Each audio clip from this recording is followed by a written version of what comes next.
Singer Madhupriya 2017లో 'ఫిదా' మూవీలో 'వచ్చిండే' అన్న సాంగ్ పాడింది. ఈ సాంగ్ గాను మధుప్రియకి సైమా అవార్డు వచ్చింది బెస్ట్ ప్లేబ్యాక్ సింగర్గా. అంతేకాకుండా ఫిలింఫేర్ అవార్డు కూడా వచ్చింది బెస్ట్ ప్లేబ్యాక్ సింగర్ తెలుగులో. అండ్ దాని తర్వాత మధుప్రియకి మూవీస్లోంచి చాలా ఆఫర్స్ వస్తున్నాయి. Character artist Hariteja. తిను 2007లో 'ఆడవారి మాటలకు అర్థాలే వేరులే' మూవీలో హీరోయిన్ త్రిషకి కొలీగ్ క్యారెక్టర్లో ఇండస్ట్రీకి ఎంట్రీ ఇచ్చారు. హరితేజ 'చిన్నారి', 'ఆడవారి మాటలకు అర్థాలు వేరులే' అనే సినిమా, సీరియల్తో ఇండస్ట్రీకి ఎంట్రీ ఇచ్చారు. దీని తర్వాత విష్ణుప్రియ తన ఫిలిం ఇండస్ట్రీని మలయాళంలో స్టార్ట్ చేశారు. 'మోయాకాన్' అన్న మూవీతో ఇండస్ట్రీకి ఎంట్రీ ఇచ్చారు.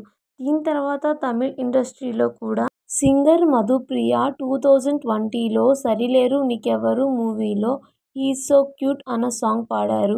ఈ సాంగ్ని కంపోజ్ చేశారు దేవిశ్రీ ప్రసాద్. ఈ సాంగ్ గాను మధుప్రియకి సైమా అవార్డు వచ్చింది బెస్ట్ ప్లేబ్యాక్ సింగర్ తెలుగులో.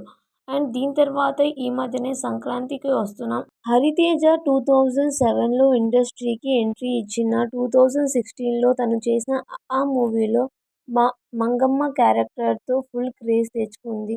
దీని తర్వాత వరుసగా మూవీస్ చేసుకుంటూ పోతోంది. అండ్ ఈ మధ్యనే బిగ్ బాస్ ఎంట్రీ ఇచ్చిన హరితేజ నవ్యస్వామి మార్చ్ 17, 1919న పుట్టారు. నవ్యస్వామి పుట్టింది కర్ణాటక మైసూర్లో. నవ్యస్వామి తను కన్నడ అమ్మాయి. తనకు తెలుగు అలాగే విష్ణుప్రియ తమిళ్ ఇండస్ట్రీకి ఎంట్రీ ఇచ్చింది. తను చిన్నప్పుడే 'శివప్ప తీగారం' అన్న మూవీతో ఎంట్రీ ఇచ్చింది. 2016లో ఈ ప్రిన్స్. 2012లో 'నీకు నాకు డాష్ డాష్' అన్న మూవీతో ఇండస్ట్రీకి ఎంట్రీ ఇచ్చారు. దాని తర్వాత 'బస్ స్టాప్' అన్న మూవీ చేశారు. ఆ మూవీతో మంచి క్రేజ్ తెచ్చుకున్నారు. దాని తర్వాత ఎన్ని మూవీస్ చేసినా కానీ అంత క్రేజ్ రాలేదు. ఆ తర్వాత బిగ్ బాస్ ఎంట్రీ ఇచ్చారు. హరితేజ హిట్ 1 ది కేజ్ మూవీలో షీలా అన్న క్యారెక్టర్ చేశారు. ఆ మూవీకి ఒక ఇంపార్టెంట్ క్యారెక్టర్లో యాక్ట్ చేశారు. అండ్ ఈ మధ్యనే హిట్ 3 అన్న మూవీ కూడా అనౌన్స్ అయింది. ఈ మూవీలో కూడా హరితేజ, షీలా అన్న క్యారెక్టర్లో కనిపించబోతున్నారు. నవ్యస్వామి, రవికృష్ణ ఇద్దరూ కలిసి సీరియల్ చేస్తున్నారు. సీరియల్స్లో కో యాక్టర్గా వర్క్ చేసిన వీళ్ళిద్దరూ రిలేషన్షిప్లో ఉన్నారు అని గత కొన్ని రోజులుగా రూమర్స్ వినిపిస్తున్నాయి. అయితే ఇవన్నీ ఫేక్.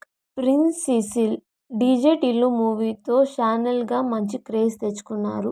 దీని తర్వాత కొన్ని మూవీస్లో విలన్గా అలాగే క్యారెక్టర్ ఆర్టిస్ట్గా హరితేజ 2017లో 'బిగ్ బాస్ 1లో కంటెస్టెంట్గా వచ్చి థర్డ్ ప్లేస్లో నిలిచారు.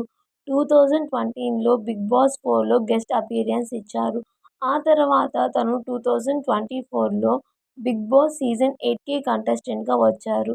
దాని తర్వాత యాంకర్ విష్ణుప్రియ. విష్ణుప్రియ భూమినేని.